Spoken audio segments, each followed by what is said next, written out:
And now, a reading from the book of Michael J.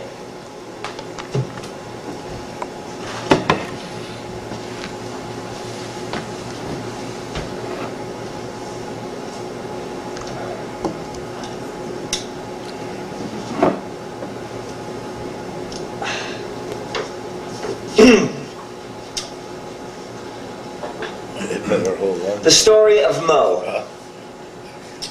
So, there's this guy named Moe. Now, Moe lives in the city, not that he's the city type. He doesn't go for the lights and the hype. No, he's there out of necessity. Let's call it economic reality.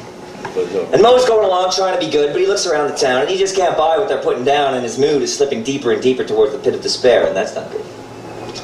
So Moe goes for a walk to calm his nerves and get himself a fresh breath of air. But what he sees as he breathes the big city smog doesn't manage to cheer him.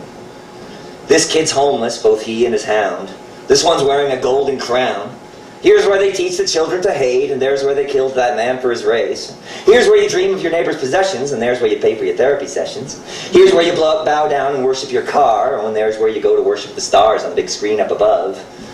Right here is where you summons the courage to love, or at least find yourself a mate for the night. Now the plight of the species is getting him down, and he decides to split this town, at least for a short respite. The road out of town is filled with rage as the dinosaurs race in their dinosaur cages, filling the air with poisonous fumes. It's not till he reaches the base of the mountain that his cloud of gloom can dissipate. As he climbs to the heights, the air gets thinner, but that doesn't make him weaker, no. Moe, he takes nourishment from its scarcity and its purity. And now he's surrounded by the presence of life, and though alone in the wild, in him there is security. Now finally he camps and sits for a while to ponder the plight of his people below. He pulls out a bag of his favorite weed and commences in rituals forbidden back home.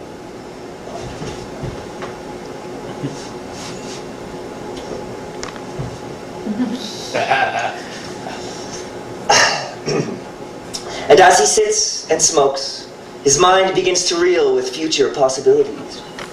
Could be this is it, the end to all that's come before. The end to all of humanity, rotted to the core. And faced with extinction, what will we do to save ourselves? How will we strive to stay alive? Will we crawl up onto that beach somehow and save ourselves with an act of will? Will we find a way to change the road we're on? Will we stay the same till our last is dead and gone?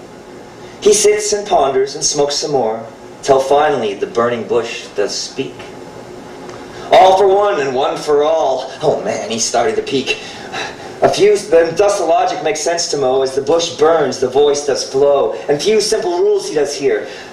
Okay, so honor and respect the Almighty, the collective above all. Okay. Do not worship any product or graven image for greed and profit. Okay, yeah. Do not speak of the Almighty collective in vain, for negative resonance brings negative consequence. Gotcha. Do not kill each other. Oh, that's a good one. Stop the lying and the cheating and the stealing. Respect all life as you do your own. And by all means, work as hard as you have to, but take a day off once a week at least. All right, that's 10 little rules of common sense. A world of peace, not so tense. So now he's excited. He runs down the mountain and heads back to town and straight for his friendly local. He orders a pint and a pen and a napkin and tries not to be too vocal. No, don't want to scare anybody away. Best be calm. Keep emotions at bay. And as he sips his pint and writes, he feels the gloom is lifting.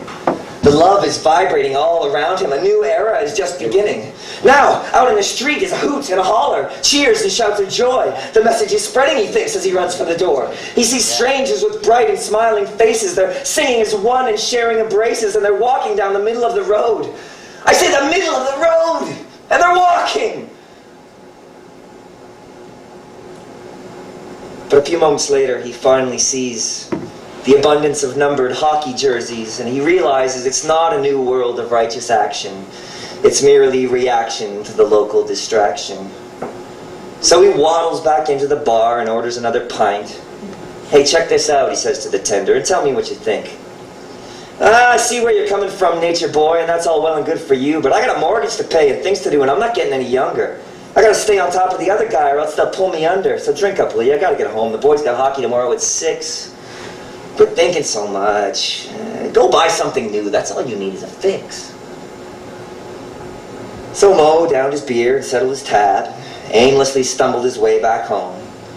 He buried the peace that he earlier found way down deep in the pit of his soul. And as the emptiness grew, he longed for something, a warm and tender body to hold, someone to nestle and hug and caress and just listen to what the bush had told. But on this night it would not be so. So instead he sought comfort in a bag of gold and potato chips. Bet you can't eat just one. A reading from the book of Michael.